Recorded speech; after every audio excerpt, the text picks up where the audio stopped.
কয়েকটা নীতিমালা মনে রাখতে হবে। বলেন নীতিমালা এক, গুনাহের নির্দেশ দেওয়া না পর্যন্ত, গুনাহের আদেশ দেওয়া না পর্যন্ত, নাফরমানির আদেশ দেওয়া না পর্যন্ত আমিরের আনুগত্য করা যাবে। শর্ত আসেনি, তিনি যতক্ষণ পর্যন্ত নাফরমানির নির্দেশ না দিবে ততক্ষণ আমিরের আনুগত্য, উলিল আমরের আনুগত্য। এটা হলো 1 নম্বর নীতিমালা। নীতিমালা নাম্বার 2, বলেন আমিরের যোগ্যতা, দিনদারিতা, পরহেজগারিতা, আমানতদারিতা, বংশীয় কোনো যোগ্যতা নয়। এটা 2 নম্বর নীতিমালা। উলিল আমরের আনুগত্য করব আমরা, এই জন্য 1 নম্বর নীতিমালা, তিনি নাফরমানির হুকুম না করা পর্যন্ত তার আনুগত্য করব।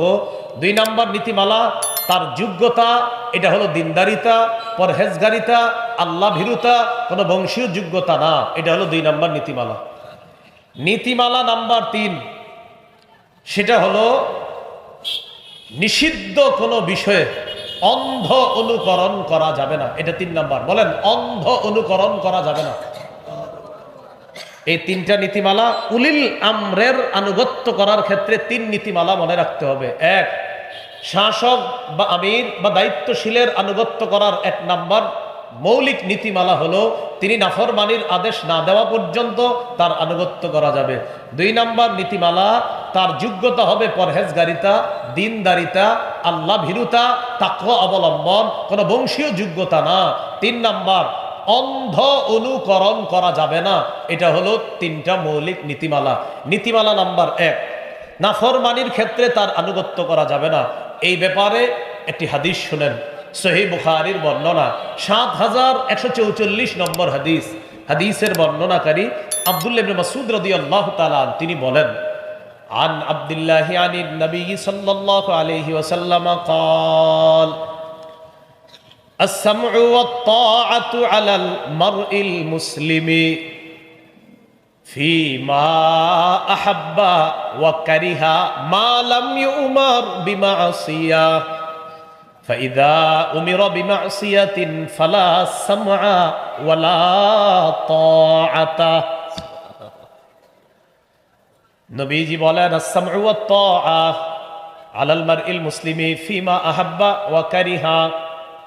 নবী বলেন আমিরের কথা, শাসকের কথা, দায়িত্বশীলের কথা, এটা আপনার পছন্দ হোক অথবা না হোক, এটা আপনি শুনতে হবে, মুসলমান এটা শুনতে হবে ততক্ষণ, মালাম ইউমার বিমাসিয়া, যতক্ষণ কোনো নাফরমানির হুকুম না করা হয়।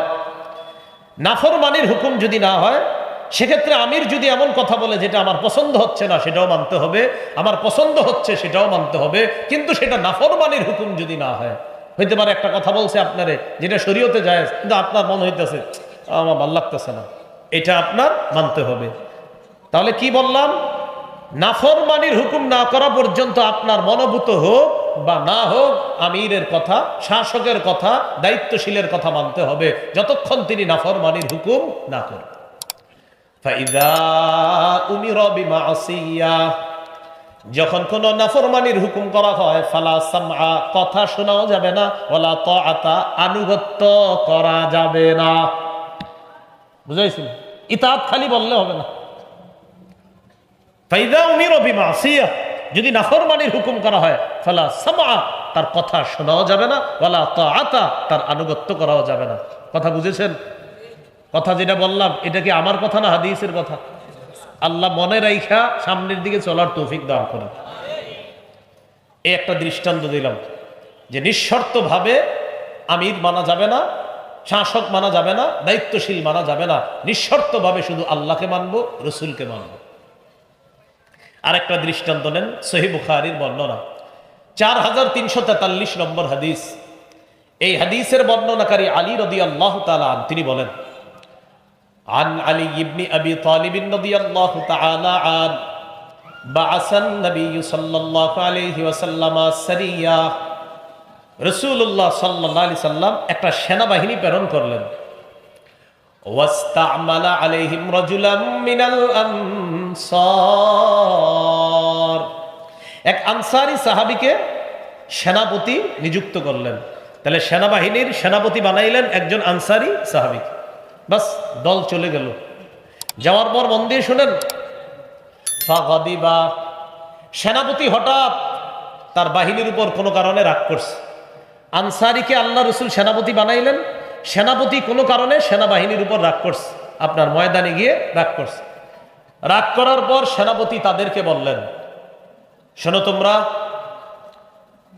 আলাইসা কদ আমারাকুমুর রাসূলুল্লাহ সাল্লাল্লাহু আলাইহি ওয়াসাল্লাম আন তুতিউনি, নবীজি কি তোমাদেরকে এই আদেশ করে নাই যে তোমরা আমার আনুগত্য করবা? ক্বালু বালা, সবাই বললেন হ্যাঁ, নবী তো এই আদেশ করেছে, আমরা আপনার আনুগত্য করব।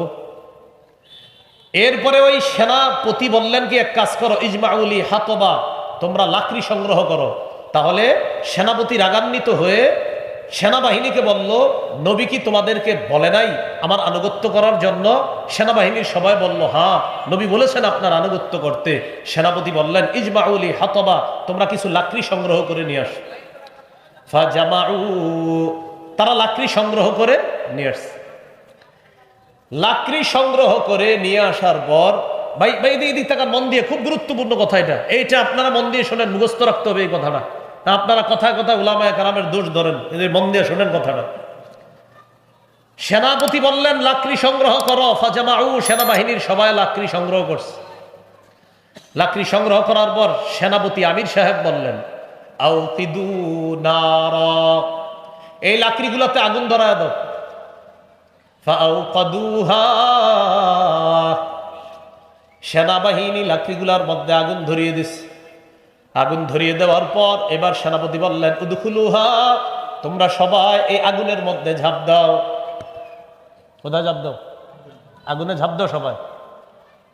ফাহাম্মু, সবাই রেডি হয়ে গেছে আগুনে ঝাঁপ দেওয়ার জন্য, কারণ আমিরের কথা তো শুনতে হবে। অলরেডি মোটামুটি হাম্মু, তারা মানসিকভাবে প্রস্তুত, আমরা এখন আগুনে ঝাঁপ দিব। এবার আমার দিকে তাকান, কোথায় ঝাঁপ দিবে? তারা পরিপূর্ণ প্রস্তুত। এবার কি করছে দেখেন, ফাজাআলা ইউমসিকু বা'দুহুম বা'দা, একজন আরেকজনকে এইভাবে ধরতেছে আর বলতেছে, এই মানে একসাথে লাভ দিবে তো, তখন ইউমসিকু বা'দুহুম বা'দা, একজন আরেকজনকে বলতেছে, এই ওয়ায়াকুলুনা, আর বলা বলি করতে হলো, ঘটনা কি, আমরা কি আসলে ঝাঁপ দিব? বলতেছে ঝাঁপ দিব আসলে। এইভাবে বলতে বলতে আপনার তখন তারা বলতে লাগলেন, ইন্না কদ ফারারনা মিনান নারি ইলা রাসূলিল্লাহি সাল্লাল্লাহু আলাইহি ওয়াসাল্লাম, আমরা তো আগুন থেকে বাঁচার জন্য নবীর কাছে আসছি, আমরা জাহান্নামের আগুন থেকে বাঁচার জন্য নবীর কাছে আসছি। সেই নবীর কথা অনুযায়ী আমরা আপনার আনুগত্য করব, ঠিক, কিন্তু নবী এই কথা কখনো মনে হয় বলবে না যে আপনার আনুগত্য করতে গিয়ে আগুনে ঝাঁপ দিব। যেই আগুন থেকে বাঁচার জন্য আমরা নবীর কাছে আসছি, সেই নবী আমাদেরকে আগুনে ঝাঁপ দেওয়ার জন্য আপনার আনুগত্য করতে বলবে, এটা আমাদের বিশ্বাস হচ্ছে না। কথাটা কি বুঝছেন? জাহান্নামের আগুন থেকে বাঁচার জন্য যেই নবীর কাছে এসেছে, সেই নবী আপনাকে আনুগত্য করতে বলেছে, কথা সঠিক, কিন্তু আপনার আনুগত্য করতে গিয়ে আগুনে ঝাঁপ দিব আমরা, নবী আমাদেরকে এই আনুগত্য করার কথা বলতে পারে না, এটা আমাদের বিশ্বাস হচ্ছে না। ফামাজালু, তারা এইগুলা বলতে বলতে বলতে বলতে খালি কথা কাটাইতে কাটাইতে হাত্তা খামাদাতিন নার, আগুন নিভে গেছে, লাকড়ির আগুন সব নিভে গেছে। ওয়াসাকানা গদবুহু, সেনাপতির রাগও কমে গেছে, আমির সাহেবের রাগ কমে গেছে। তাহলে এদিক দিয়ে রাগও কমে গেল, আগুনও নিভে গেল। ফাবালাগান নবিয়্য সাল্লাল্লাহু আলাইহি ওয়াসাল্লাম, ব্যাপারটা আল্লাহ রসুলের কাছে গেছে। ইয়া রাসূলুল্লাহ, এমন এমন একটা ঘটনা ঘটতে গিয়েছিল, হুজুর আপনার কাছে জানতে চাই বিষয়টা কি। নবীজি বললেন, যদি আমিরের কথা অনুযায়ী তোমরা আগুনে ঝাঁপ দিতা, কিয়ামত পর্যন্ত আর আগুন থেকে তোমরা বের হতে পারত না, তোমরা আগুনে চলে যেতা। পরে রসুল বললেন, শোনো, আমিরের আনুগত্য মানে সব বিষয়ে আনুগত্য করবা এমন না, আত্তাআতু ফিল মারুফ, শুধু ন্যায়সঙ্গত বিষয়ে আমিরের আনুগত্য করবা, নাফরমানির কোনো কথায় আমিরের ইতাআত আনুগত্য করা যাবে না। কি বুঝলেন? কথা কি বুঝছেন সবাই? শুধু বুঝলে হবে না, এটা আরো 10 জনকে বুঝাইতে হবে আপনার। সহিহ বুখারীর 4343 নম্বর হাদিস। তাহলে মৌলিক কয়টা নীতিমালা? 3টা। 1 নাম্বার, নিঃশর্ত আনুগত্য করা যাবে না, তিনি নাফরমানির কথা না বলা পর্যন্ত তার কথা শোনা যাবে। এই যে আগুনে ঝাঁপ দিতে বলছিল, কিন্তু নবীজি বললেন যদি তোমরা তার এই কথা শুনতা এটা হতো নাফরমানি, আর এই নাফরমানি শোনার কারণে যদি আগুনে ঝাঁপ দিতা কিয়ামত পর্যন্ত আগুনই থাকতা, সেখান থেকে আর বেরোতে পারতাম। 2 নাম্বার নীতিমালা, যোগ্যতা কোনো বংশ হবে না, বরং সে যদি দেখতে কালো হয়, সে যদি আল্লাহওয়ালা হয়, পরহেজগার হয়, তাকে তোমরা মেনে নিবা। সহিহ মুসলিমের বর্ণনা 1838 নম্বর হাদিস।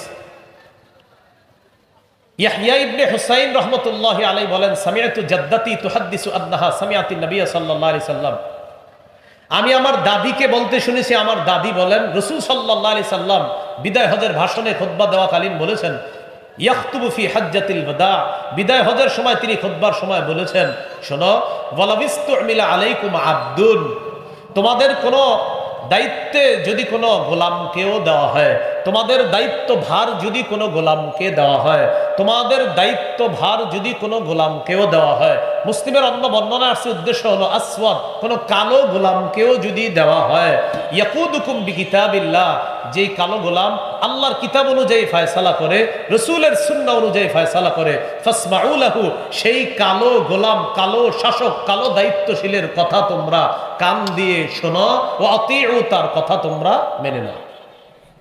2 নম্বর নীতিমালা। নীতিমালা নাম্বার 3 বলেন, অন্ধ অনুকরণ করা যাবে না। বলেন, সূরা মাইদা আল্লাহ তাআলা বলেন, ওয়া ইযা কিলা লাহুম তাআলাউ ইলা মা আনজালাল্লাহ ওয়া ইলার রাসূলি ক্বালু হাসবুনা মা ওয়াজাদনা আলাইহি আবাআনা। আল্লাহ তাআলা বলেন, যখন তাদেরকে বলা হয়, ওয়া ইযা কিলা লাহুম তাআলাউ ইলা মা আনজালাল্লাহ, যখন তাদেরকে বলা হয় তোমরা আসো, ইলা মা আনজালাল্লাহ, যা আল্লাহ নাজিল করেছেন, ওয়া ইলার রাসূল, রাসূলের উপর যা নাজিল করেছেন, ইযা কিলা লাহুম, যখন তাদেরকে বলা হয় তাআলাউ আসো, ইলা মা আনজালাল্লাহ, ওই দিকে আসো যা আল্লাহ নাজিল করেছেন, ওয়া ইলার রাসূল, রাসূলের দিকে আসো, ক্বালু, তখন তারা জবাব দেয়, হাসবুনা মা ওয়াজাদনা আলাইহি আবাআনা, আমাদের জন্য যথেষ্ট সেটাই যা আমাদের বাপদাদাদেরকে পেয়েছি। নাউজুবিল্লাহ, আমাদের বাপদাদাদেরকে যেটার বিষয়বর পেয়েছি আমরা, এটাই আমাদের জন্য যথেষ্ট।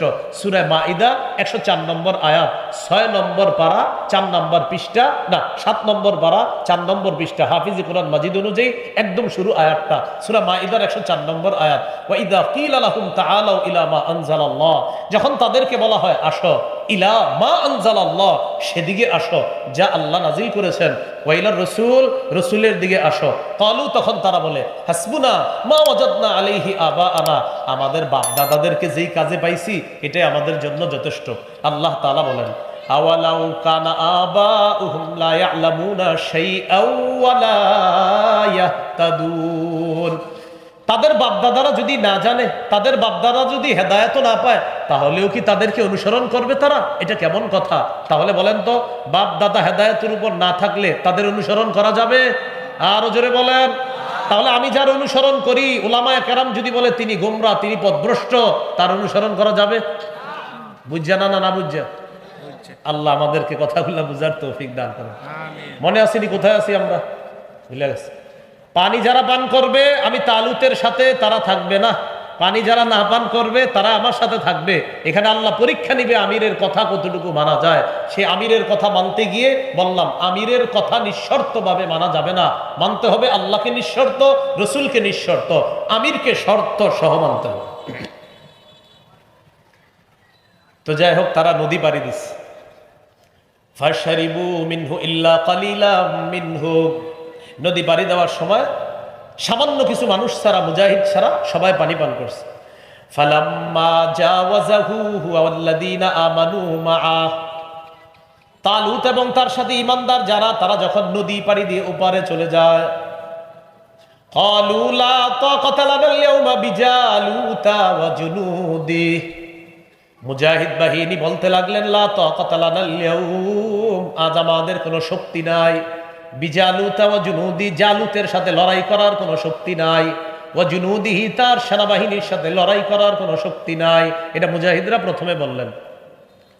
ক্বালাল্লাযীনা ইয়াযুন্নুনা আন্নাহুম মুলাকুল্লাহ, যারা নিশ্চিতভাবে এটা বিশ্বাস করে তারা আল্লাহর সাথে সাক্ষাৎ করবে, তারা বললেন কাম মিন ফিআতিন কালিলাতিন গালাবাত ফিআতান কাসীরাতাম বিইজনিল্লাহ।